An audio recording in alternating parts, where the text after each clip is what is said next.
Assalamu alaikum, Sayyidi. Wa alaikum salam wa rahmatullah. Can spiritual attacks or blessings sent to one person extend to another having similar DNA even when not deserving it, like siblings getting some tajalli simply because of closely matched DNA? I don't know. I don't think it's based on DNA, but it's based on what Allah has written upon the soul.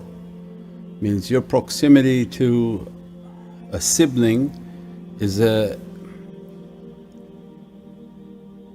like a sharing of an energy, that if Allah has destined for your soul with your sibling to be very close in their energy and in their reality, then what Allah dress upon you can affect that companionship, and it dresses upon them, as well as the difficulties they encounter can be dressed upon you.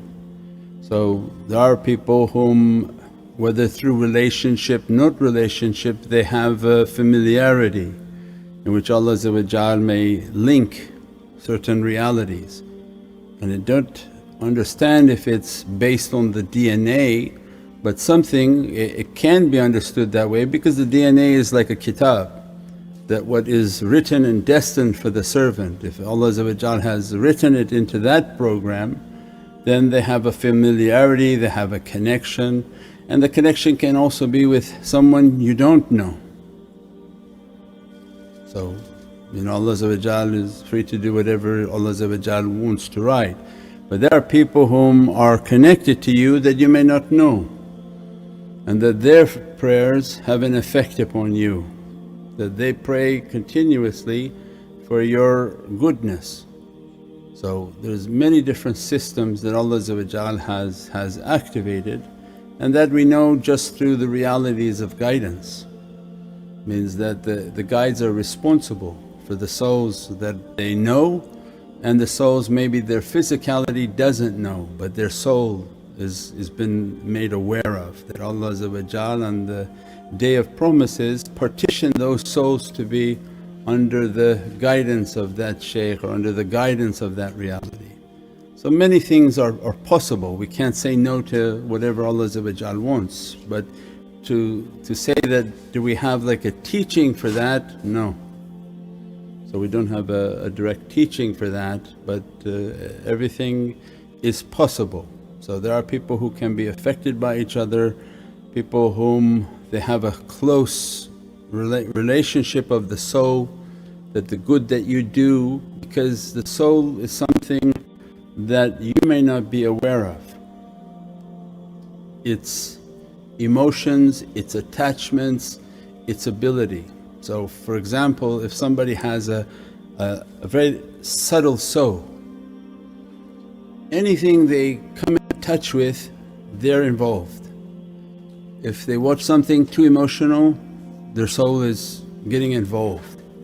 Those types of people should never watch documentaries, because their soul's getting involved now. They see like torment or documentary of azab or documentary of sadness, their soul has such a system, immediately it gets involved. Wants to go and visit what happened there, what was this, who got hurt. The same people, if they come across too many people with difficulties, they take on the difficulty. The physicality didn't ask for that, but the soul kind of going around and trying to resolve everything. So there has to be a certain amount of training. Once if they ever come across a shaykh and they say, oh I have a lot of these types of situations where I'm continuously feel like I'm carrying burdens of people that I didn't ask to do that. Then they're trained to have a more distant relationship with people. Don't get emotionally involved in talking to everybody, don't try to listen to everybody's problems, because physical and soul are different. Your physical maybe just think it's just chatting, but your soul is like, I have to resolve this, and actively gets involved in these situations and can carry lots of burdens and lots of difficulties. So there's this relationship between physical and the soul is very complicated, complex, but depending upon what Allah has destined for people. So that's why we say that it's best not to always try to call all your relatives and find out all the problems, try to listen to everything, because inevitably your soul is going to have an emotion, hurts, you hear a certain thing and then try to carry that difficulty, and all of a sudden you find difficulty is coming now into your life.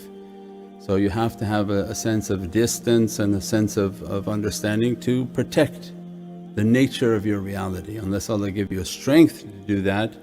But even from the shaykhs, they don't want to hear about too many difficulties.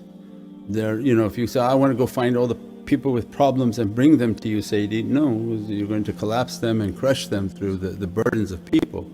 So they're trained to keep a distance. The souls that want guidance and actively involved and doing their khidmat, then alhamdulillah those are the people whom Allah has destined. But to actively look for problems to resolve, they're not interested. All humanity is in a problem now, Armageddon is coming. So yes, alhamdulillah, we have to be a consciousness and aware, and if we feel that we're the type of people that are involved with difficulty, learn how to distance yourself from difficulties and save yourself, save your little lifeboat with yourself and family or loved ones, inshaAllah.